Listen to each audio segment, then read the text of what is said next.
This wall's pretty good, isn't it? And it's all pure, rock-solid Roman. And if you think that's good, you should see what's inside it. Because this is Caerwent, the best-preserved Roman town in Britain. And it's a cracker. Here's the plan. Look, you've got a temple, forum, baths, houses, shops, but there's still pieces missing. Here, here, here, here. Absolutely nothing. That's because those areas have never been touched, never been dug until now. We've been invited here to get to the very heart of the Roman town, uncover its secrets and fill in the blanks.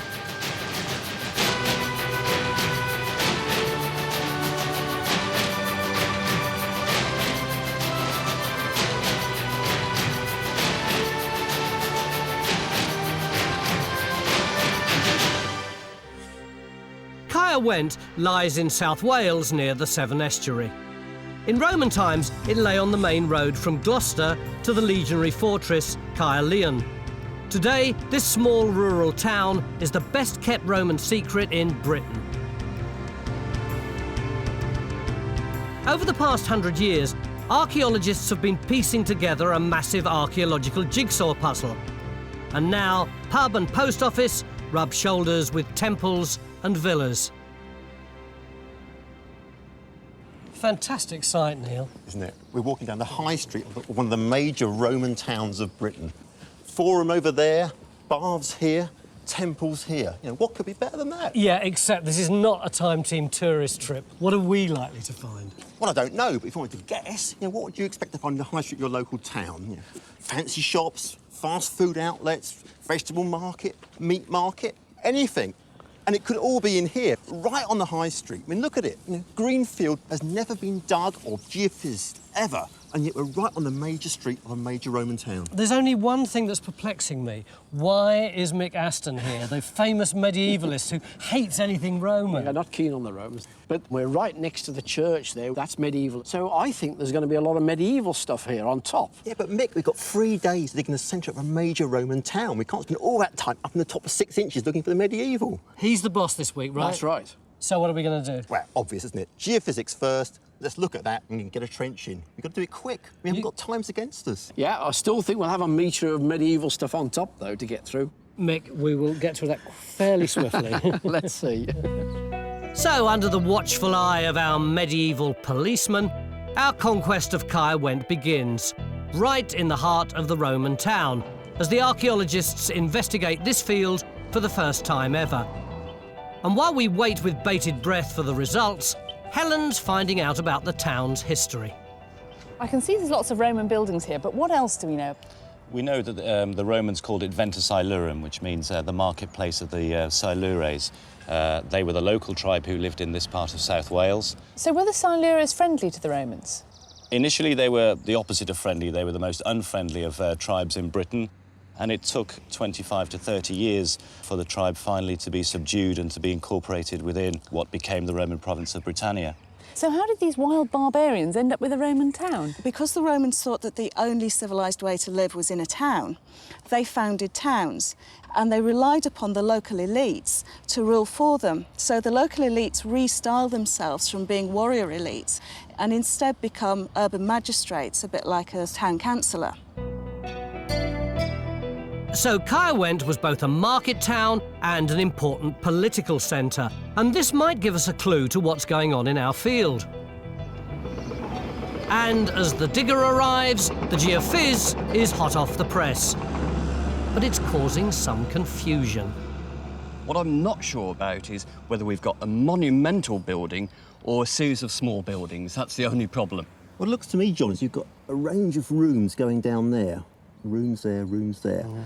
Another range going across there, and then perhaps a central courtyard. Now, because you're opposite the temple, you might have public buildings, and that wouldn't be out of place as a meat market. But you're making a big assumption, aren't you? Mick said that it might all be overlaid with medieval. Could this stuff be medieval? No, I think that looks Roman, but what you can't see, I think I'm right in saying, John, is anything like burials on that. No, we won't see burials in these conditions. No, see, well, we know that there are medieval burials up to that wall coming in this direction. We don't know if they come across this site.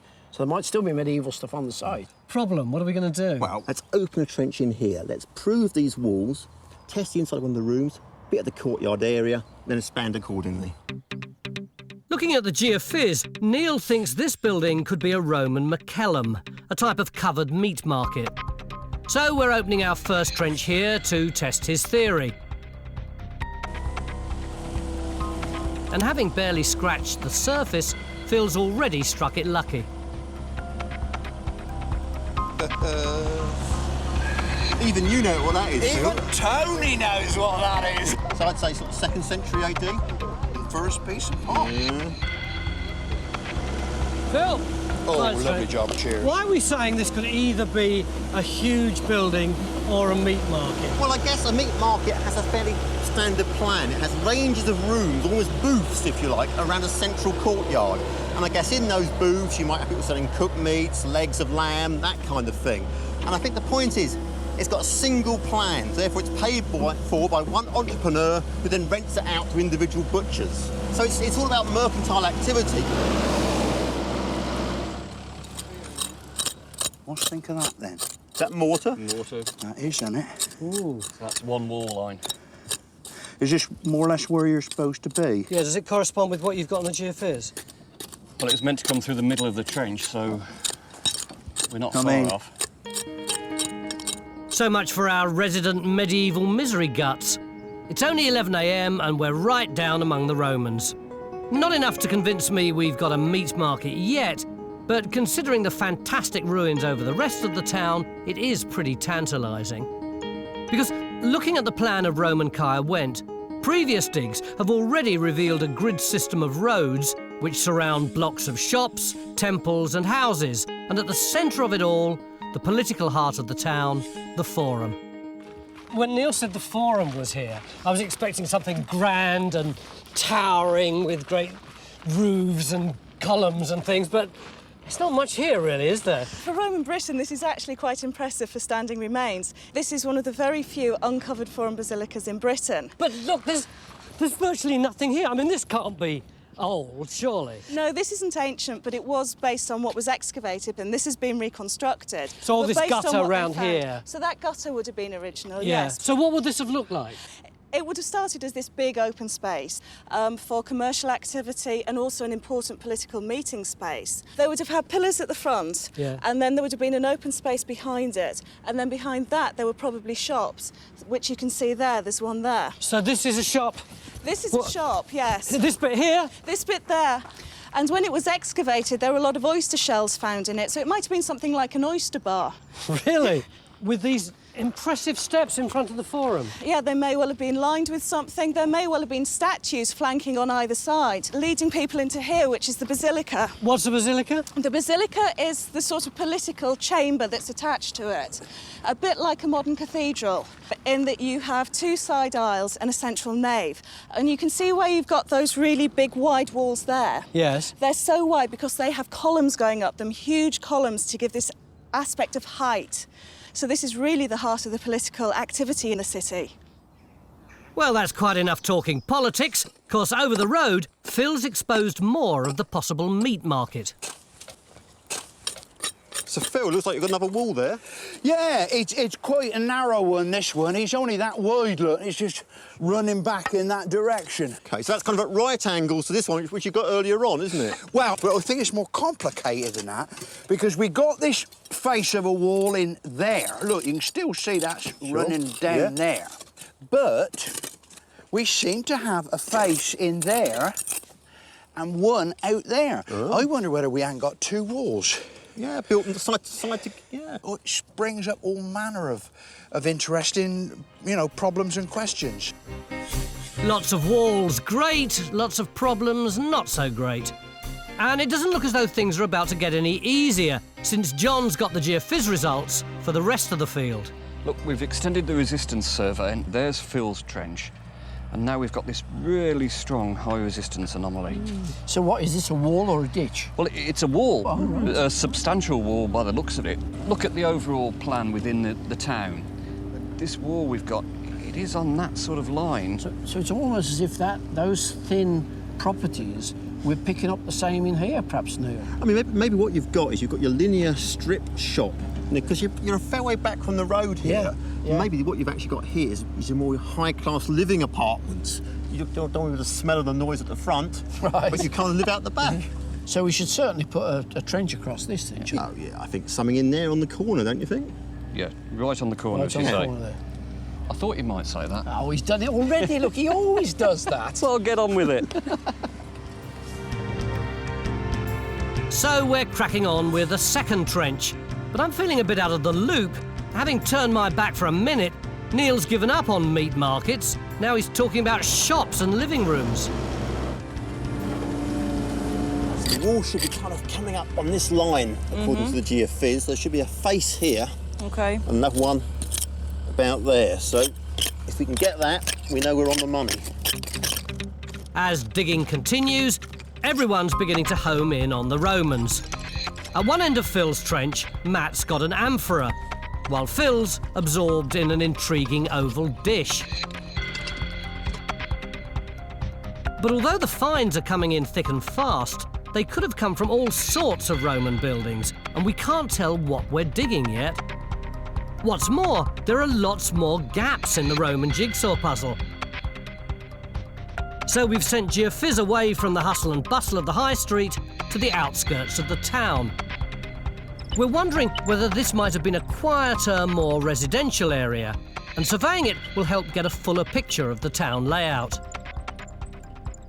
Looking at this plan, I find really interesting because there's 5 little grids along this way and 4 down here, so that's 20 in all.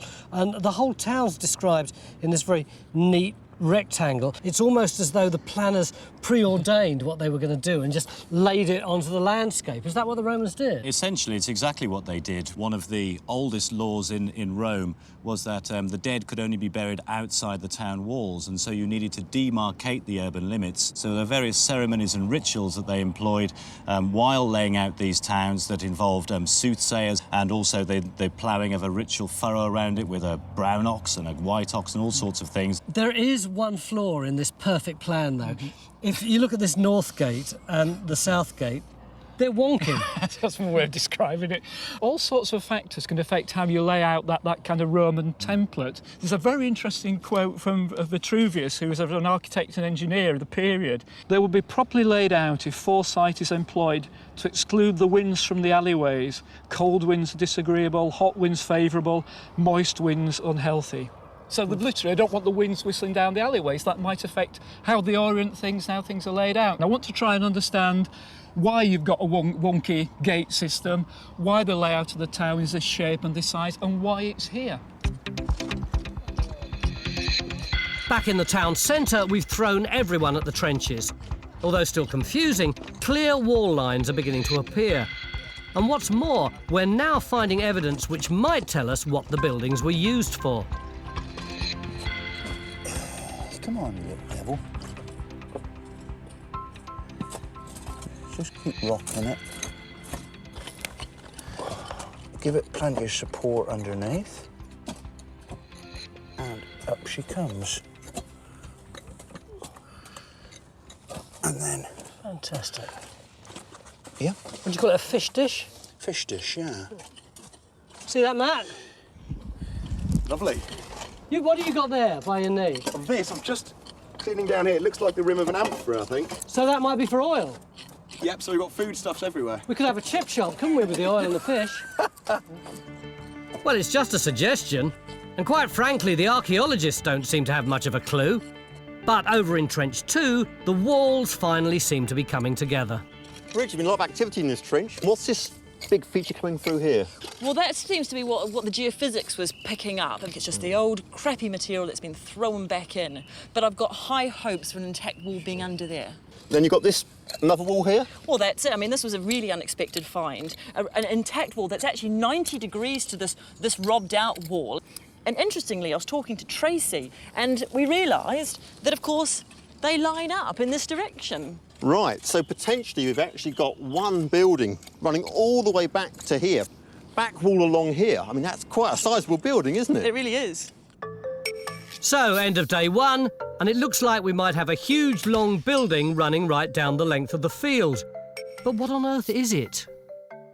This is our first trench, trench number 1, and it came down bang on the money. There's Roman structures everywhere. We've got a wall here that I'm standing on, and next to it there's another wall, but that seems to be of a different period. And we've got another one here, but that doesn't seem to tie in to this one here. And we've got a little wall here. Is that part of this wall here? And is that wall there part of this one here that's parallel to it? And do either of them have anything to do with this one, which is underneath them? And how deep are we going to have to dig in order to find out the answer to any of those questions? No one knows the answer to any of that yet. But look at this geophysics, which John just did in a quieter, more residential part of the town. Can you see that there? Could be the wing of a house, maybe. Something along there, something up there. Could it be a Roman villa? What about this here? Is that a hypocaust, a Roman central heating system? And what about this enigmatic black blob? Could that be a mosaic floor? We'll find out tomorrow. Beginning of day 2 here in South Wales, where we're trying to fill in some of the archaeological gaps in Caerwent, the best preserved Roman town in Britain. Yesterday we put our first trenches in here, slap bang in the middle of the Roman town, and people were talking about a great municipal market or long rows of shops, and we were getting very excited, although by the end of the day all we'd got was a tangle of walls. Actually, what we've got is still very difficult to work out. If you want me to guess, I think we actually have one shop here and then perhaps another shop back there behind Faye. But the other alternative yesterday was that it might be a load of retail outlets under one massive roof. The walls are quite flimsy, they're not that well built. I think with a market you'd expect bigger walls, more monumentally constructed. To me it looks like private enterprise, you know, one person here, one person there. So it's more Oxford Street than Smithfield, but it is early days yet, isn't it? Yeah, absolutely. We've got to excavate down in this area here. This is perhaps the living room where people were living at the back of the shop, selling at the front. Digging in here, we'll find finds, you know, what they're eating, what they're drinking. And then we need to open another trench up there. Why? What might be up there? Well, that's what they're actually selling. And that will tell us, you know, was it a fishmonger's? Was it a cheesemonger's? So we're opening our third trench by the road, hoping to find the shop front and what kind of Roman retail outlet we've got. Because at last, Neil seems to be confident that we're dealing with individual shops with living quarters stretching out behind the shop floor. He thinks our first 2 trenches picked up the walls in those living areas. And as we continue to dig, we should learn more about the lives of Caerwent's Romans. Looks like it's continuing down a little bit. Oh, there we go. Right, do you want to...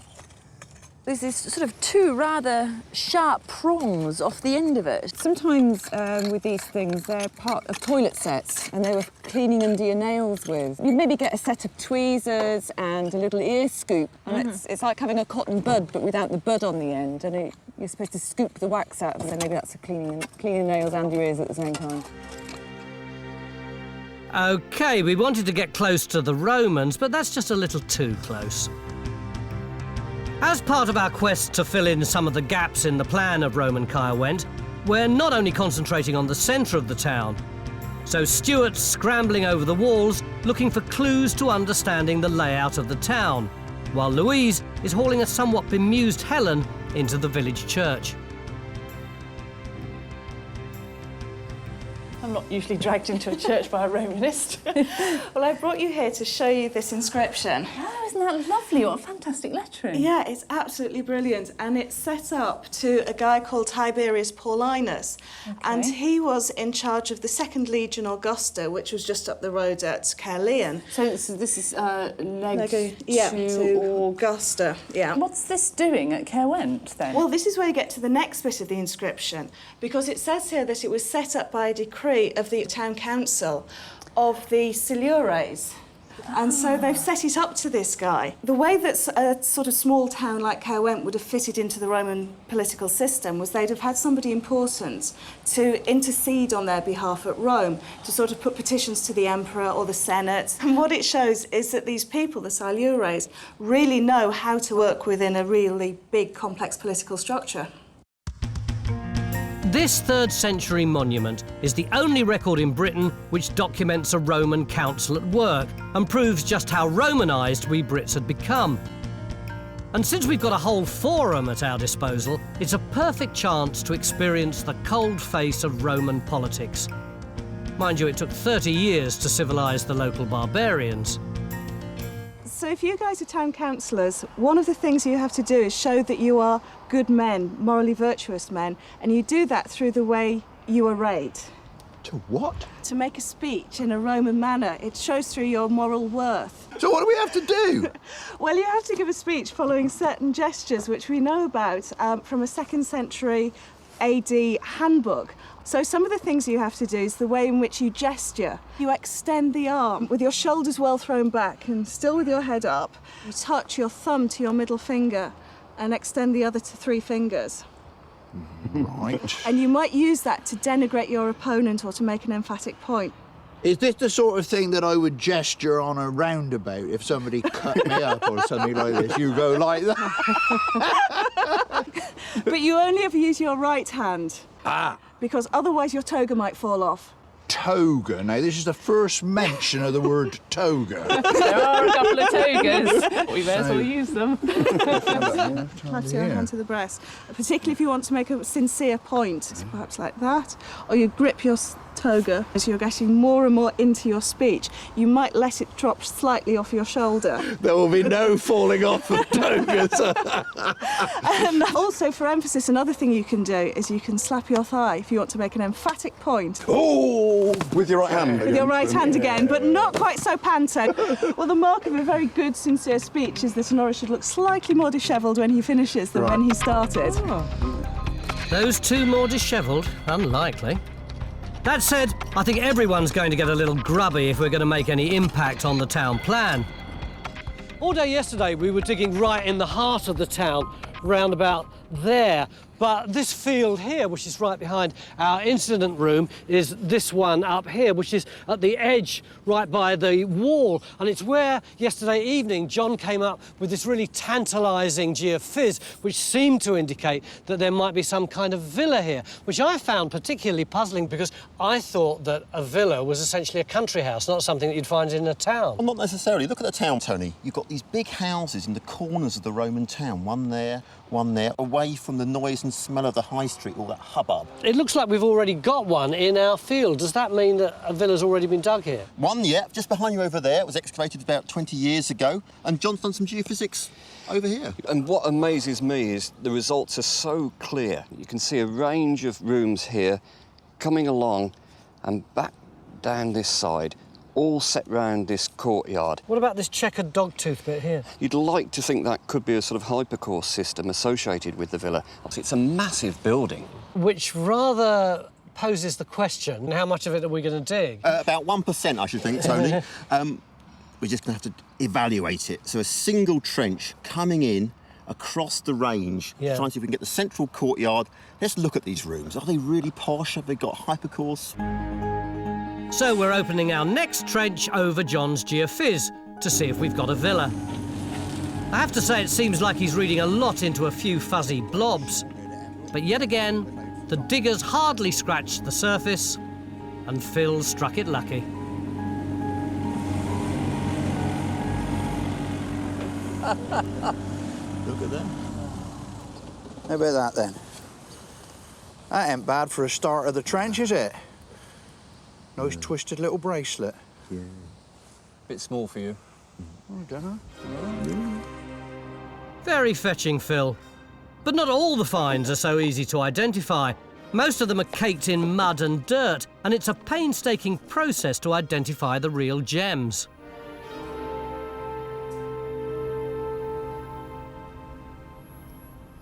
You know, this really did look like a piece of bone. And in fact, actually, now that I'm cleaning it up, I think it's more likely to be antler. It looked like these 2 tightly entwined lovers gazing into each other's eyes. But, you know, now that I'm looking at it closely, well, it's 2 gladiators, tightly enclinched in combat. While Bridge continues to do battle with her fantastic gladiators, We're still busy trying to understand the building in which they were found. Tracy, that's a lot neater than it was, you know, 2 or 3 hours ago. Yes, it's really coming up. It's looking a lot better, but it's not what we expected. So what's going on? Well, we're not sure yet. We've definitely got a bit of surface, though, down just below where you're sitting. All those small rounded flints. Right. I mean, that's a nice surface. That may be pavement in front of the shop, so the actual shop is further that way. Ah, right. So what are you going to do now? Well, I think at the moment we're just going to carry on cleaning back, Right. and then I think we think about going that way. OK. Day 2, 3 trenches open. But I can't believe we're still being defeated by a few Roman retailers. I mean, it's so complex, this, isn't it? Why do you have 2 walls side by side? And I suppose if I had to guess, one explanation might be that this is an original shop here coming along, turning the corner, and then a new shop is built next door. And perhaps, you know, a bit of a boundary dispute here. So they actually build a new wall to the side of the shop here. So this is shop 1, little alleyway or gully here, and this is shop 2 here. So it's a bit like a kind of frontier where they're pushing each other back and forth. A bit like your boundary dispute, you know? What? I think they're making it up as they go along. Yes, we've had some lovely finds, but in reality, we're still dealing with a mess of walls. You said to me, both of you said, this is the best preserved Roman town in the UK. And yet, when I talk to the archaeologists, all they tell me about is walls. One wall parallel to another, one underneath another. And I'm getting no picture at all of what was going on. But that's why I really want to show you these shops, Tony, that were excavated 100 years ago. I mean, look at it. It looks like an absolute maze of walls and hard to understand. But really, what you've got is actually a very simple story. You've got an early shop here, but then you get lots of later activity complicating the picture. And this isn't a tiny little narrow room like this. This wall was built first. This goes out of use. They build a new wall to replace it and cover this with a floor. So can this kind of jumble of archaeology tell us anything? Well, it still can, because what you have is a large workshop that's fronting onto the main street. So the street is, what, out here somewhere? Yeah, that's the main east-west road running through Caerwent. With this gully in front of it? Yeah, exactly. And then the shop starts here somewhere? Somewhere around here. And Yeah. then as it goes on, you come through this way. So this is all one building, Here you're yeah? into the big main workshop come shop itself. Yeah. So you've got the family making the goods and selling them from the same place. And there was a forge found in here, so you can imagine the blacksmith working away, sort of banging away at his anvil with sparks flying everywhere.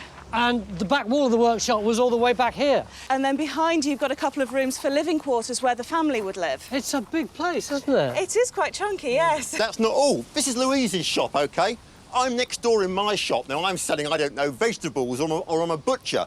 Just imagine the smell and the noise. You know, I'll be chucking out my rotten meat and my rotten vegetables into the gutter in front of the street. Think of the noise again. You said Oxford Street to me, Tony. I don't think it's actually anything like Oxford Street. It's more like a bazaar in the Middle East. You know, people are living above the shop. Just imagine babies crying, people going to the toilet. You know, smell, and the noise.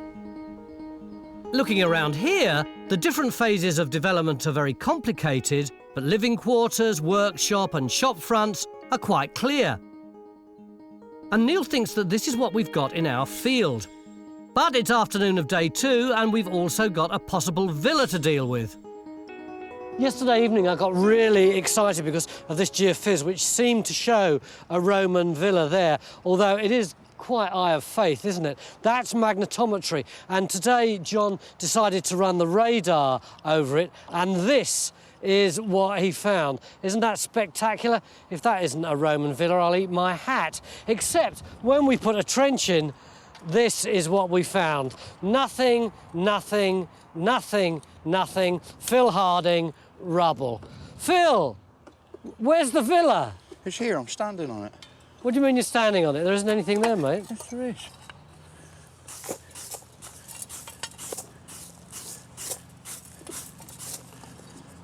So, what's that hard surface then? Solid wall. And Yeah. if you really want class, that is class. So that's plaster with red paint on it, yeah? Yep. And that's got red and white on it. That's right. So you reckon that we do have a high-status building here? I don't think they come much higher status than that, Tony. Thank you, Phil. That is something of a relief. Thank you. Finally, one of our trenches seems to make sense. And what's more, Bridget's find has turned out to be even more stunning than we first thought. Well, this is actually the decorative handle of a Roman folding penknife. How do you know that? Because when I started cleaning it up, you could actually see this groove that runs down here. And that's where the blade would have folded up into the handle for safekeeping when it's in that Roman's pocket. It's two figures, isn't it? It's actually two gladiators, and they're jarring up against each other. You basically got what seems to be the heavyweight and the featherweight of the gladiators. This one here is called the Murmelo. And he has got this, what is actually a fish-shaped helmet over his head. You can just see his eye poking out there. He would have looked through. This heavily armoured arm coming down, and he's holding this short, jabbing dagger. And the other one? Well, that's it. This is the Rotarius, and he really is the light, sprightly gladiator. He would have been holding just a net in his hand with a pitched fork, but on his shoulder there, he's got a protective piece of metalwork, which is the only thing that would have been protecting his face and head. You can actually see he's not wearing a helmet at all. Would you agree that it's important? Oh, goodness, yeah. I mean, I've seen only one of these elsewhere in Roman Britain, and that is of a quality that could easily go on display in the National Museum of Wales. Back at the Villa Trench, and the finds just keep on coming. Ah, Peter. Yes, Joe? Oh, fantastic. Can I give that to you? Wow, look at that. Roman brooch, isn't it? Copper alloy, almost complete. The spring is up here, and there would have been a pin to attach it to your cloak. Toga, your cloak. Keep that in place up there. That's lovely. A fantastic find to end a great day. And I know a couple of would-be Romans who'd be very grateful for that toga brooch. Well, the next lesson is voice coaching. Your tone of voice has to be very agreeable, very persuasive. Nice deep voice.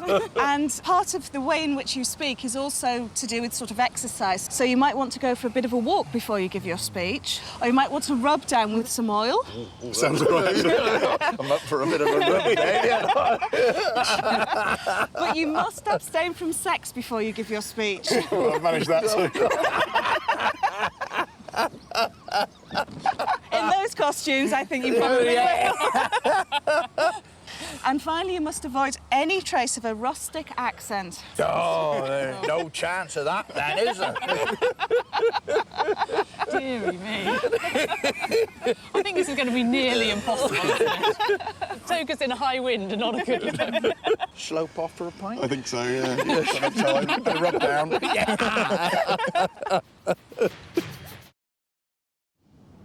Beginning of day 3 here at Caerwent in South Wales, home of the best preserved Roman town in Britain. Yesterday was a great day with some superb finds and some really good geophys, which predicted that around here there would be a huge Roman villa, maybe 60 metres across. So what did we do? We put in this puny trench about as wide as a flamingo's leg.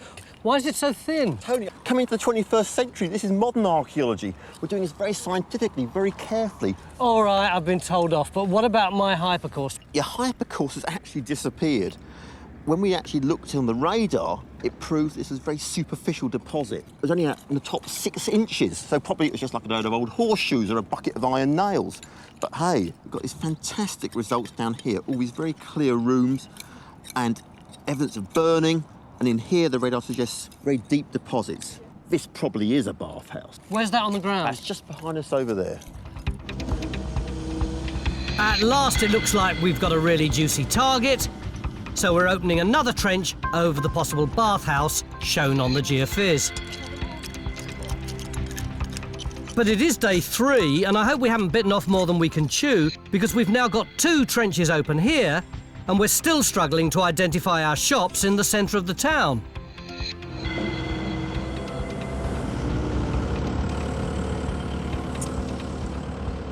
We don't seem to have anything that looks much like a wall in here yet. Peter, I've got this little coin here. Back in the villa, Phil's having more luck. Fantastic. You can see at the end you've got a sort of few lines coming out from the top. I will do if I put my glasses on. Big rocks I can see. That's part of the emperor's crown. And this kind of coin was made in the very end of the 3rd century, sometime between 275 and around about 300. So that should give you quite a nice tight date for the destruction of this building. This is a copy, probably made in Britain.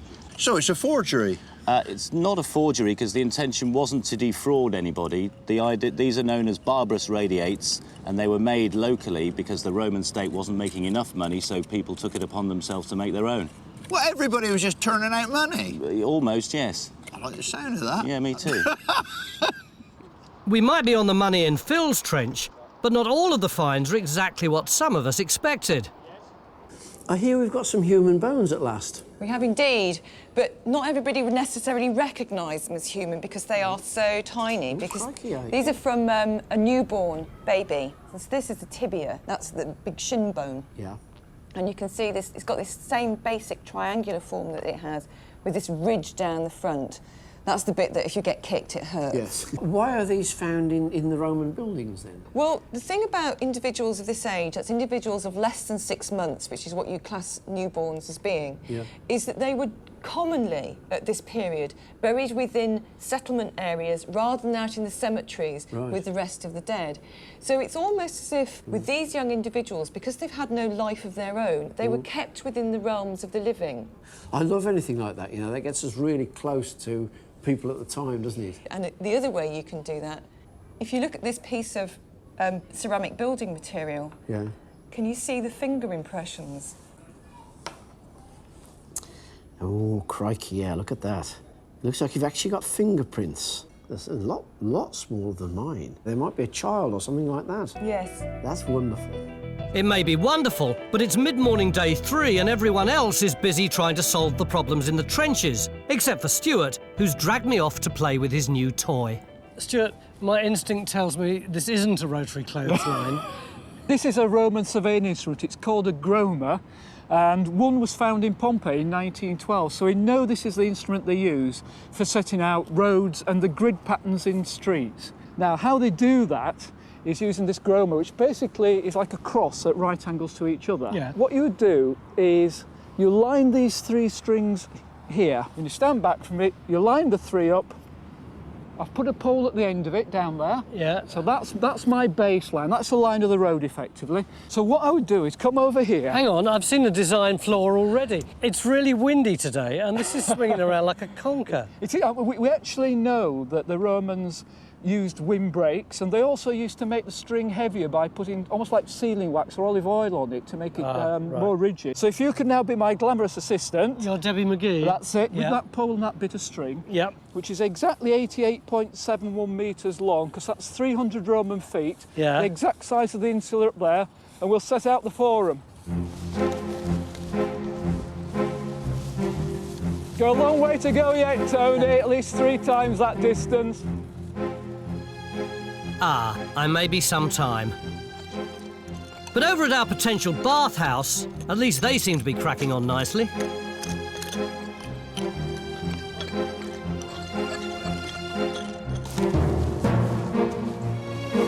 I'm there! Move the pole that way! Going! Right bit! Stop there! Stop!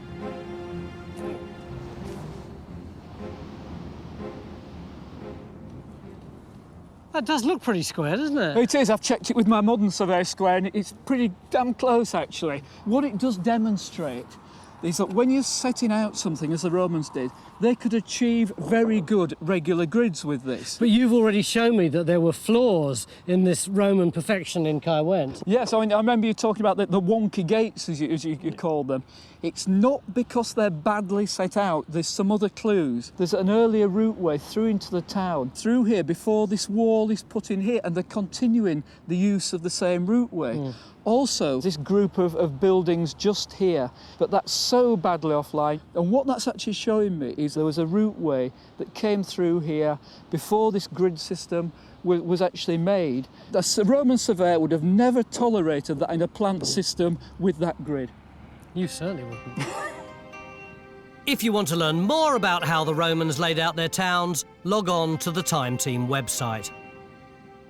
While Stuart's ancient methods give us a great insight into the town's general plan, ultra-modern technologies revealing the details of our villa. So these are the radar results of the villa complex, the time slices as we call them, where we actually start at the near surface and work our way into the ground, getting deeper as we move. Yeah. What Jimmy's done is take this to the next stage, and we start to get the ground plan, but we gradually move into the ground, and you can actually see the courses and going down into the foundations and all the rooms coming into view, really. It looks like Manhattan, doesn't it? I mean, you almost don't need to dig it.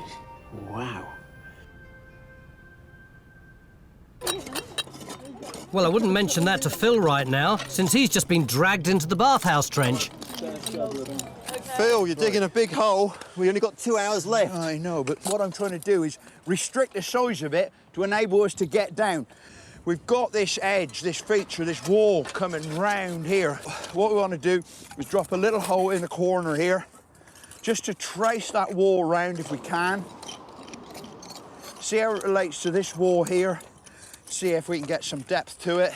I can see in the tray, Phil, we've got some hypocaust box tile, suggesting hypocaust. Sorry. That's right. At last, we might have my hypocaust. But we're really going to have to crack on now. And over in the town centre, we're still struggling with those shops. Has this trench solved what we wanted then, Tracy? Not really. This has been a trench that hasn't quite worked out as to how we wanted it. So what have we actually got now? Well, we've still got the pavement running along here. Yeah. But as you can see, I mean, all of this has been heavily disturbed, and we've no evidence for the front of the shop in here, really. So there's a lot of archaeology here. Yes. But it would take a lot bigger excavation, longer time, bigger area to actually sort out what it all meant then. Yeah, I mean, I think you'd be looking at a much longer and more detailed still of excavation rather than evaluation, definitely. Disappointingly, it seems that the shops have finally got the better of us. But although the walls haven't revealed as much as we hoped, the finds might have saved the day.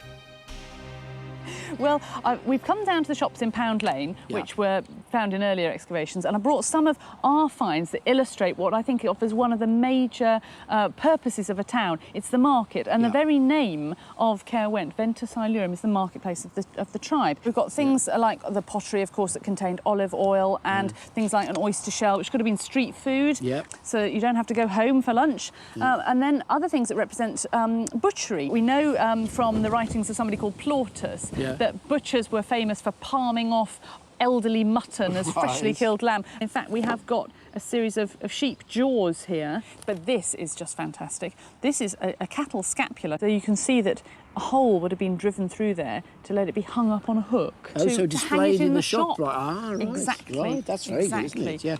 And another thing that a lot of the ancient writers say about life in towns is that it's incredibly noisy. We get Seneca saying things like, the hubbub makes you sorry that you're not deaf. Right. Here we have an object which the sole purpose is to make a noise. It's a buzzbone, a kind of toy where you put a cord through and you twist it up and you pull it and it goes... Yes, I've seen modern versions. It's lovely to find that, to see some that annoying little child has... thought there wasn't enough noise. Yes. Wonderful. So using a combination of finds, foundations and the previous excavations, I do think we've got a sense of the hustle and bustle and can build up a pretty vivid picture of the Roman High Street. It's now 5 p.m. day 3, and we're coming to the end of our Roman investigation. But has Phil managed to find our bathhouse? Phil, the time's moving on. Do you reckon you've cracked this trench? Absolutely, Tony. What do you reckon you've got? Well, it's been a hell of a struggle, but it really has been worth it. We do seem to have the plunge pool of a bathhouse. Yeah? Yeah. We've got this wonderful curving wall that goes round there and extends out into the field there. And then on the back side, we've got this straight wall. So we've got this lovely semicircular plunge pool. And the idea is, obviously, when you have your bath, you can actually lounge about in there, and you've got this glorious view out to the west. The sun is coming in from the west. Bit nippy, but beautiful.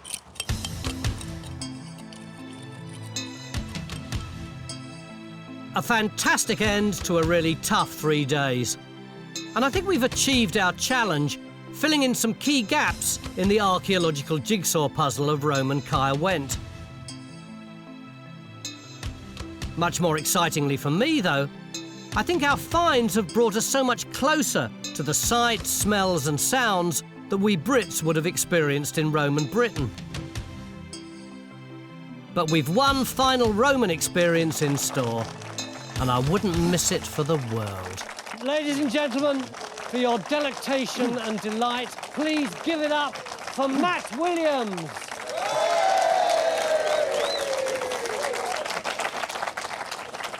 And Fighting Phil Harding. Matt, will you please mount the podium? I shall. Sicis diligentius reputit in nulla parte operasia vita est. Try that again. Ceu non saluberinarium ad portas aquae licorium natura. Dederit quo cetera omnia animalia attuntare. And now, Phil. Where did you get to? At nos vinum bibere. Iumenta cogimus. Tantoque opere. Gignat. Millibus scelerum ob et editis. Et Brutus. Et Julius. Et Victor Ambrus.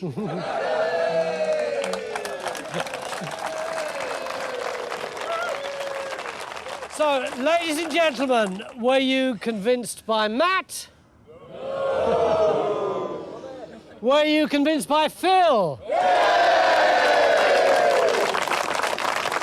Phil, you have just persuaded them that water is the greatest drink and alcohol is just for pack animals. I didn't mean it! I didn't mean it! They pay me to say this.